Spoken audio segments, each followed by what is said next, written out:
The Kraft Foods Company, makers of Kraft Quality Foods, presents Harold Perry as the Great Gildersleeve.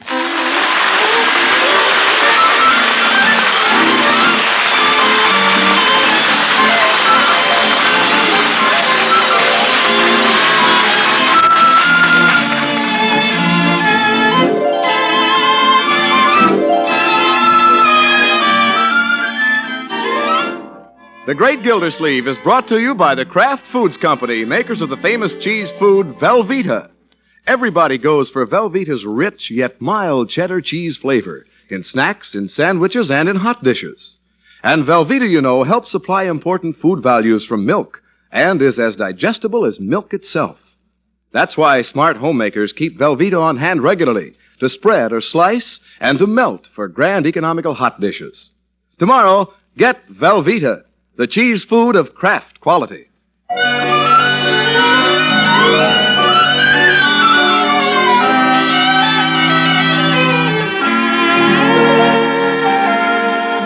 Well, it's one of those frosty November nights in Summerfield. A clear white moon, wood smoke in the air. Most folks are home by the fire. And the Great Gildersleeve? Well, he's heading in that direction. In fact, he's walking up his front steps right now with that pretty nurse, Katie Milford. By George, Catherine. Tonight we'll have the parlor all to ourselves. Just you and I? Yeah. Throckmorton? We'll have a nice, quiet evening together. Nobody home but Bertie. Leroy's spending the evening at Piggy's house, and Marjorie has a date with Bronco. Oh. Won't you come into my parlor, said the water commissioner to the nurse. Thank you. Yeah. This is more like it. Nobody around. I'll build a fire, we'll get some music on the radio, have the place all to ourselves. I really can't stay very long. Now, Catherine, just look at that fire in the fireplace. Isn't that... Hey, who started that fire? Oh, hello, Uncle Morris. Oop, Marjorie, I thought you had a date with Bronco. Well, I have. He's here. What? Hello, Mr. Gildersleeve. Parlor grabber. Hello, Bronco. Won't you come in and sit down, Mr. Gildersleeve? Oh, thank you, Bronco. Thank you very much. Come on in, Catherine. Oh, hello, Miss Milford. Hello, Marjorie. Bronco. Good evening, Miss Milford. Can I offer you my place here on the couch by the fire? No thanks, Bronco. Can I offer you my place, Mr. Gildersleeve? No, Bronco, relax. Catherine and I will sit... Where will we sit? Well, Catherine, you take the overstuffed chair, and I'll sit on the piano stool.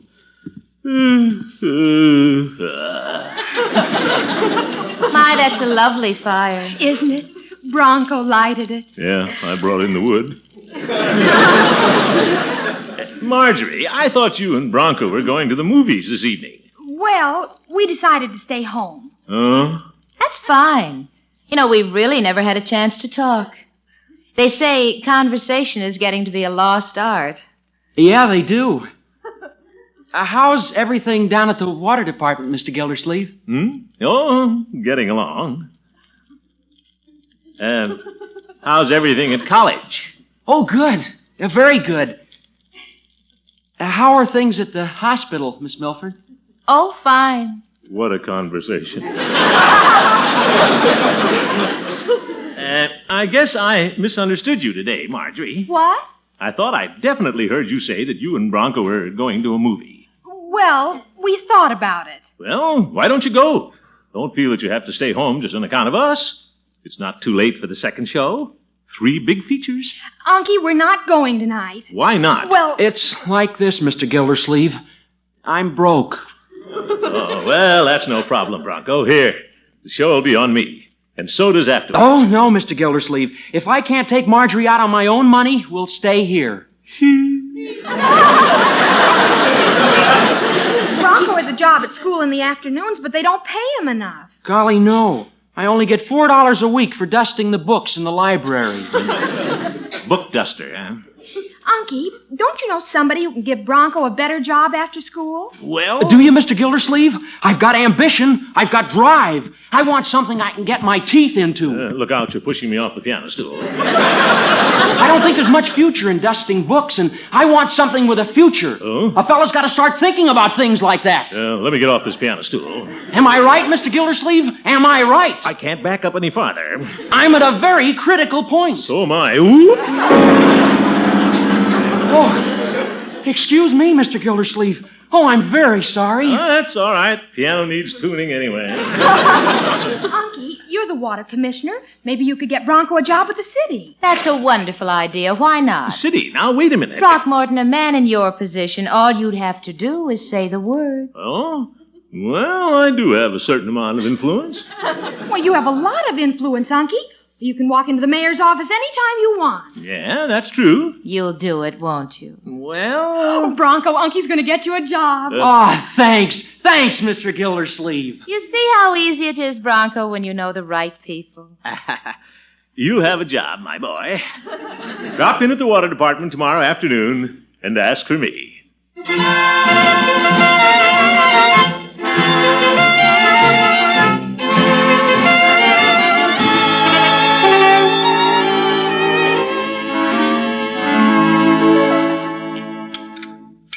Good morning, Miss Gilsleeve. Good morning, Bertie. Here's your prunes. Well, thank you. 1, 2, 3, 4. Leroy, stop counting my prunes. You only got 4.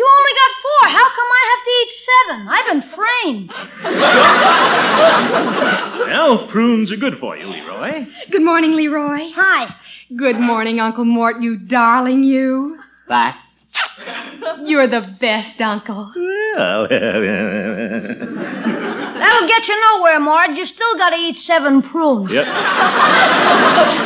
Bertie, do you know what Uncle Mort's doing for me? What's that, Miss Marjorie? He's going to get Bronco a job. Oh, that's nice. Nice, it's super. It's really just too excruciating. All right, Leroy, you've still got 1, 2, 3, 4, 5 prunes to go. Yeah, I know. And get closer to the pits. What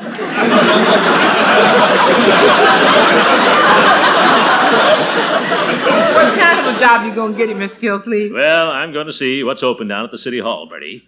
Depends a little on what Bronco's qualified for. Well, he's on the scrub team. You might get him a job scrubbing streets. Leroy! I'm eating them. Yeah. All Bronco needs is an opportunity. Oh, he's so ambitious. Oh? Someday I'm sure he'll be as important a man as you, Uncle Mort. Well, now, Marjorie, let's not expect too much of the boy. If anybody can put him on top, Mr. Gilsleeve, you can do it. Well, I'll try, Bertie. And everybody can walk up and say, Mr. Mayor, give that boy a job. Now, Bertie. But you can do it. All you got to say is, Mr. Mayor, give that boy a job. Well... Miss Marjorie, you know all your uncles got to say? That I do, Bertie. That's right. Mr. Mayor, give that boy a job.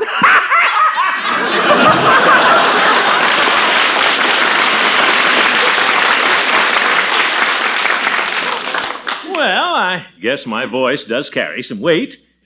Leroy, eat those prunes. Yes, sir, Commissioner.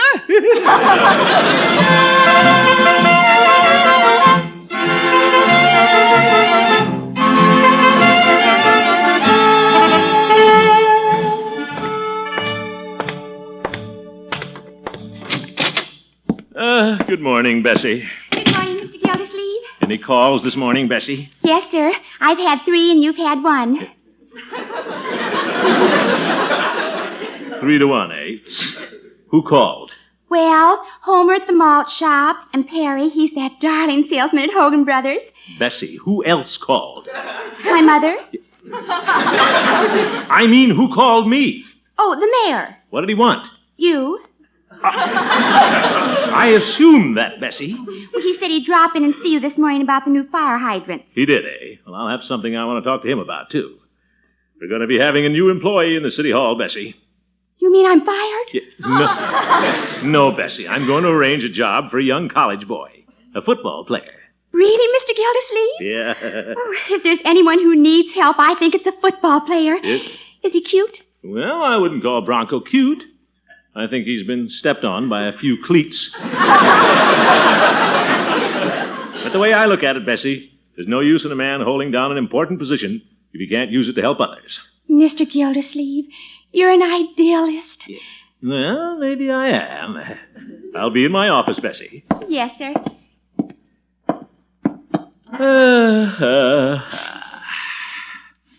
Now, let's see. What is Bronco qualified to do? Maybe I'd better take another approach. Now, if I were the mayor, where would I put him? Say, that's an interesting thought. Mayor Gildersleeve. Sounds pretty good. Wonder how it looks in print. His Honor, Mayor Throckmorton P. Gildersleeve. Not bad. By George, if I were mayor, I could give him a job without asking anybody. I could give all my friends jobs. Good morning, Bessie. Good morning, Judge Hooker. Yeah, there's the judge. I could make him city attorney. Ah, and how's the big water wheel this morning? Come in, Horace. What are you doing, Gildy? Printing a sign? Now, don't get nosy. Let me see that. Yep. Well, His Honor, Mayor Throckmorton P. Gildersleeve. All right, Horace, stop cackling or I won't make you city attorney. What? Well, I was just thinking where I'd place some of my old friends if I were mayor. Oh, and if you were mayor, Gildy, what would become of Mayor Terwilliger? Well, I'd be big about it. I'd give him my job as water commissioner. Let's see how that would look. Herman Terwilliger, water commissioner. Come to think of it, Gildy, that'd be a very funny twist. I think so, too. Well, good morning, gentlemen. Mayor Terwilliger. Well, good morning, Mr. Mayor. Why all the levity? Do we have a comic in the water department? Oh, no. I better slip this onto the phone book. Oh, you dropped something, Gildersleeve. I'll get it. Oh, no, I'll get it. I'll get it. I got it. He did get it. Here you are. Oh, wait a minute. Is this a memorandum intended for me? Oh, no, Mr. Mayor. It has my name on it. It says Herman Terwilliger, Water Commissioner. Water Commissioner? Well, Mr. Mayor. And Throckmorton P. Gildersleeve, Mayor. Oh, Gildersleeve, what's the meaning of this? Doesn't mean a thing, Your Honor. I'm just sitting here doodling, and I guess I got our titles mixed. I was waiting for you to come in. I had a little favor I wanted to ask. Gildersleeve, it'll be a cold day in August when you get a favor out of me. A mighty cold day. Well, that was quick. From water commissioner to mayor and back again in a minute and a half. Rub it in, you old goat. And Bronco's probably on his way down here. Oh, Bronco? What's he going to do? That's what I'd like to know.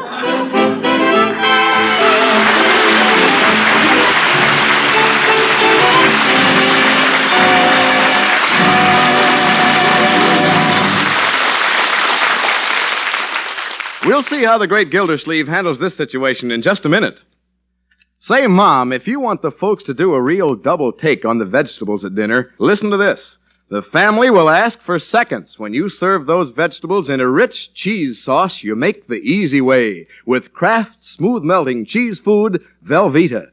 Yes, Velveeta's grand, rich, yet mild cheddar cheese flavor adds wonderful goodness to such vegetables as cabbage, cauliflower, green beans, spinach, and so on.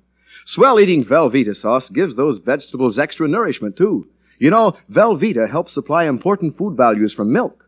And here's all you do to make this grand cheese sauce. Just melt 1/2 pound of Velveeta in the top of your double broiler.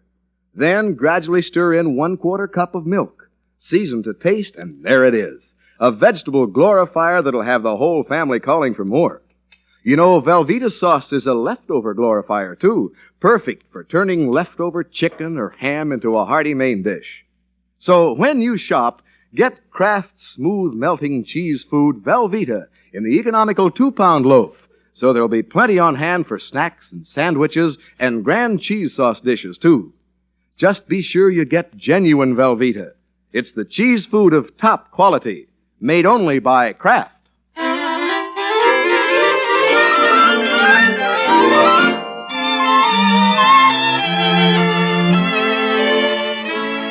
Well, the great Gildersleeve got out on a limb, and the mayor sawed it off. Last night, the water commissioner promised to get Marjorie's boyfriend a part-time job with the city. Nothing to it. But it didn't work out that way. What'll I tell Bronco? Mr. Mr. Gildersleeve? What is it, Bessie? Well, when are you going to talk to the mayor about that college boy? Well, I can't talk to the mayor about anything today.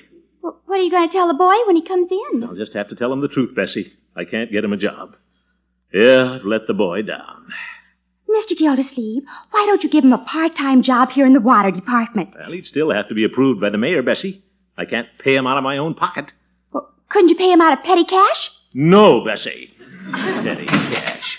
Mr. Gildersleeve, I'm here. Oh, there he is now. In here, Bronco. Here I am, Mr. Gildersleeve, ready to go to work. Well, what department do I report to? Yeah, Bronco, put your coat back on. Yes, sir. Oh, wow, those shoulders. Bessie. Sit down, Bronco. I want to have a talk with you. I can't sit down, Mr. Gildersleeve. I've got to tackle this new job. I'm full of ginger. Yeah. Ginger, and Bessie will excuse you for a moment. Yes, sir. Bye.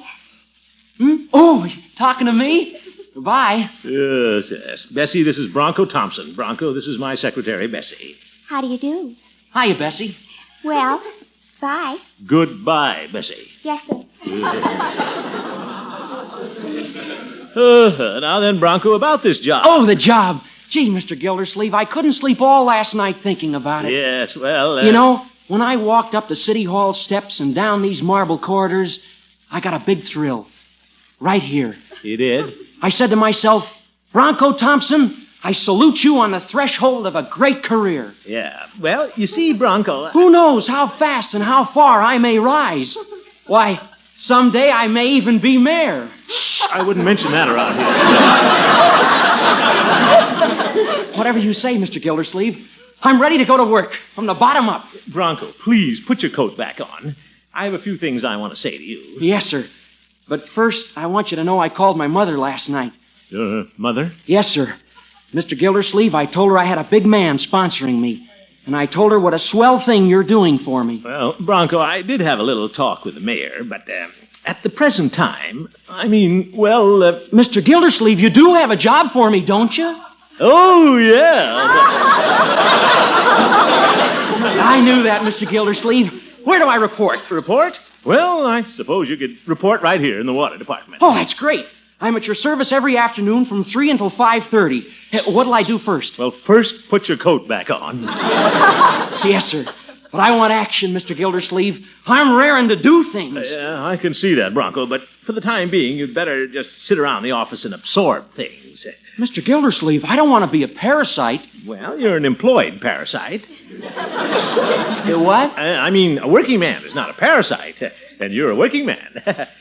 Bessie? Yes, Mr. Gildersleeve? Find a nice, strong chair for Bronco to sit in. I'm going down to Peavy's and get some black coffee. 2 cups.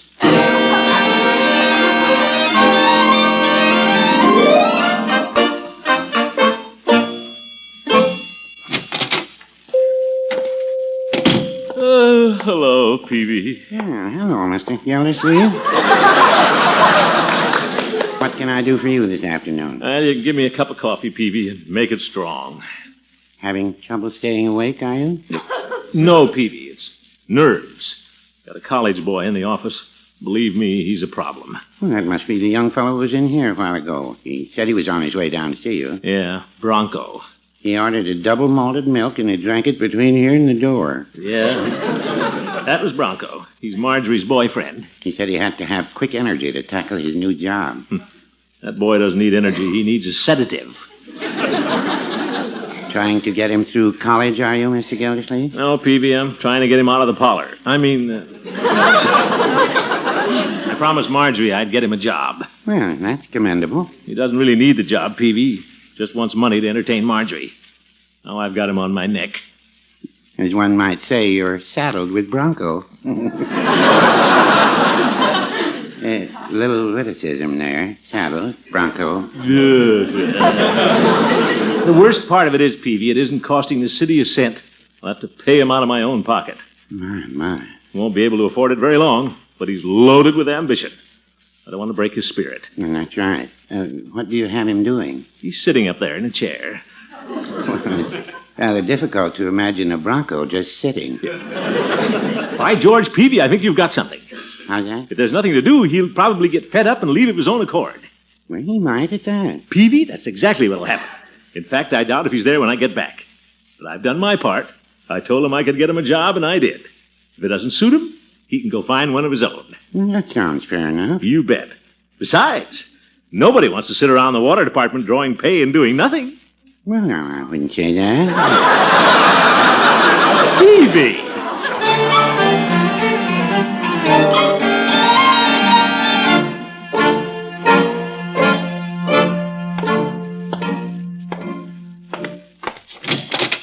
Yep, he's gone. Looks like some of the furniture is gone, too. Oh, everything's just changed around.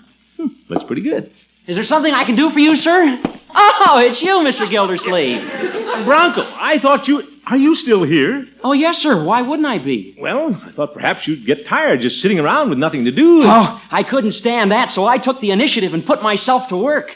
Look what I'm doing to your office, Mr. Gildersleeve. My office? I put the filing cabinet over here, and now you won't have to take the bottle off the water cooler every time you want to file something under the A's. Oh? Then I took all those old reports off your desk so you could see over it. Oh? I put them in a neat pile and put them in the closet. And then I put the old magazines away and put the wastebasket under the desk. Oh.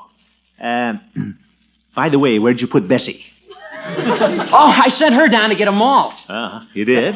That girl needs energy, Mr. Gildersleeve. Yeah, well... Bessie wanted me to go with her, but I couldn't take the time. I'm too interested in this new job. Oh, yes. About this job. You see all these unpaid water bills I found on your desk? Forget those old bills, Bronco. We charged those off in 1946. Nobody could collect them. Well, if you have no objections, I'd like to try. But... It's pretty hard to say no to me, Mr. Gildersleeve. You're doggone right it is.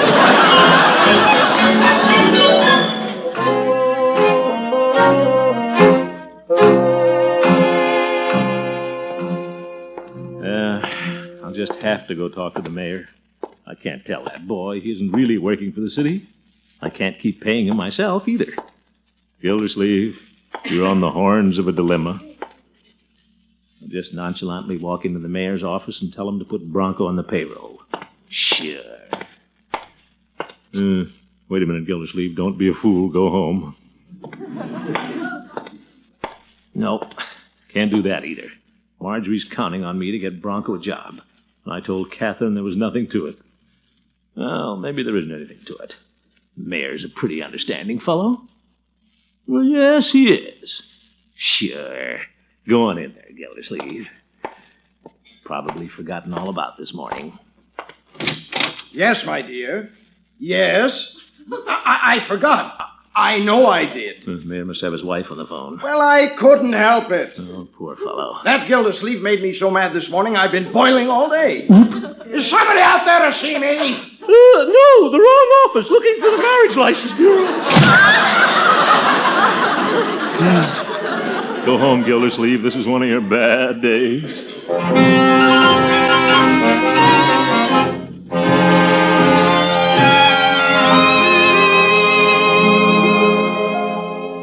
Now, Uncle Mort, tell me all about it.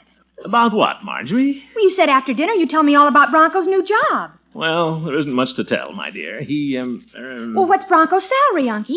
Well, not much.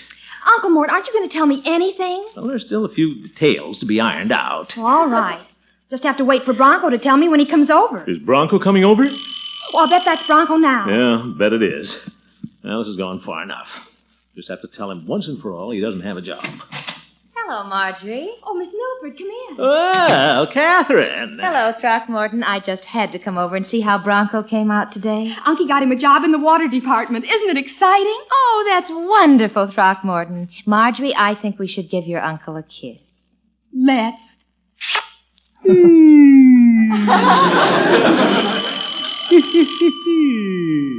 Somebody's at the door, Unky. Door? Somebody? Who? Oh, the door. Oh, the door. I'll get it, yeah. Hello, boss. Boss? Oh, yes. Come in, Bronco. Thanks. Hiya, Marge. Hello, Bronco. Congratulations, Bronco. I hear Mr. Gildersleeve got you a job. Yeah, wasn't that swell of him? Put her there, boss. Thanks a million, Mr. Gildersleeve. Now, Bronco, not so fast. I've got something to tell you. I know what it is. You forgot a little something today, didn't you? I did? You forgot to tell the mayor you hired me. Oh. After you left, the mayor came in. Zeke. He saw what I'd done today, and he was tickled pink. He was? I collected all those old water bills. No. Sure. You weren't there, so I gave the money to the mayor. Oh, my goodness. But he said hiring me was a fine idea. He thinks you're great. He does? Of course he does. Isn't Unky marvelous? Throckmorton, you're a born executive. No. We sure made a hit with the mayor, Mr. Gildersleeve. But why didn't you tell him you hired me? Well, I don't think I ought to tell the mayor everything. Oh, come on, Marge. I want to tell you all about it. Oh, I'm just dying to hear it. That was close. Well, I guess I'd better go. No, wait a minute, Catherine. I can't let you run off so soon. You never did get to sit by the fire last night. That's right, we didn't. Yeah. Let's go into the parlor. Kids have the parlor again. Well, I'll take care of that. Oh, come in, Uncle Morris. Children, since we've improved Bronco's financial situation, I suppose you'll be going to that movie you wanted to see last night. Oh, no, Mr. Gildersleeve. Now that I've got a good job, I'm saving my money. No.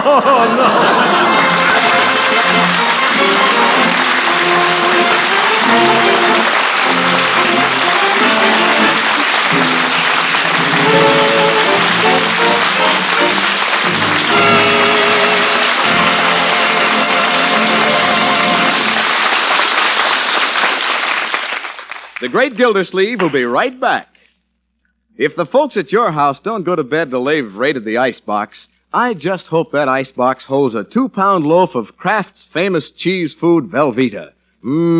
Because golden Velveeta is so good eating, with its grand, rich-tasting, yet mild cheddar cheese flavor. And you know you can enjoy Velveeta snacks anytime, because Velveeta is as digestible as milk itself, and really nutritious. For instance, it's helped supply fine protein for strong muscles, minerals that help build sound teeth and bones, vitamins needed for normal growth. You see, Velveeta helps supply many important food values from milk. So whether you spread that Velveeta on crackers or cut hearty slices for sandwiches, you can be sure Velveeta snacks are good for you and so good to eat. Get genuine Velveeta tomorrow. It's the cheese food of Kraft quality.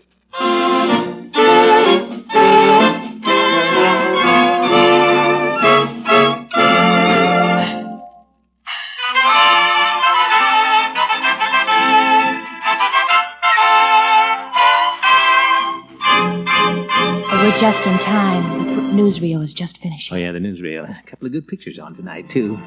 2, sir. Yes, miss. 2 together in the middle. Right this way. Here you are. Good. After you, Catherine. Thank you. Oh, bald head. Pardon me. Excuse me, madam. Big feet. There we are. Good seats. Yeah. At last. May I hold your hand, Catherine? I don't mind at all. That's one thing about a movie theater. Maybe 1,000 people, but you can still be alone. Hi, Unc. Leroy! Where are you? Right behind you. Oh, for heaven's sake.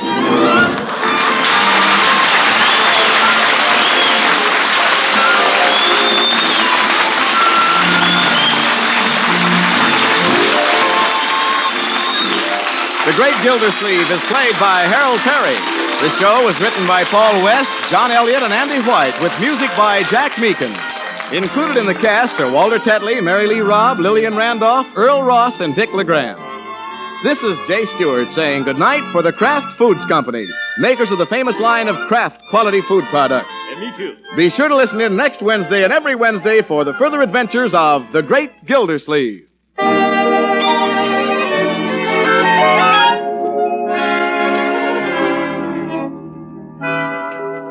Ladies, Pabstet, the delicious cheddar cheese food, is offering you a knife of 100 uses, the Super Slicer. It pares faster, slices cleaner, removes olives and cherries from bottles in a jiffy. It's the handiest kitchen knife in years. And you can get this knife for only 25 cents and the top label of a round package of delicious Pabstet cheese food or the red arrow from the top of a 2-pound Pabstet loaf. Send your Pabstet label and your quarter tonight to Phoenix Pabstet, Box 5239, Chicago 77, Illinois. Please print your return address.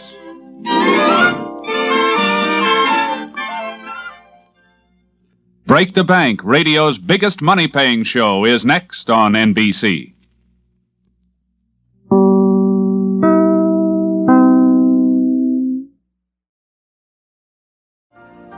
You've been listening to the OTR Gold Network. Find more classic radio at otrgold.com.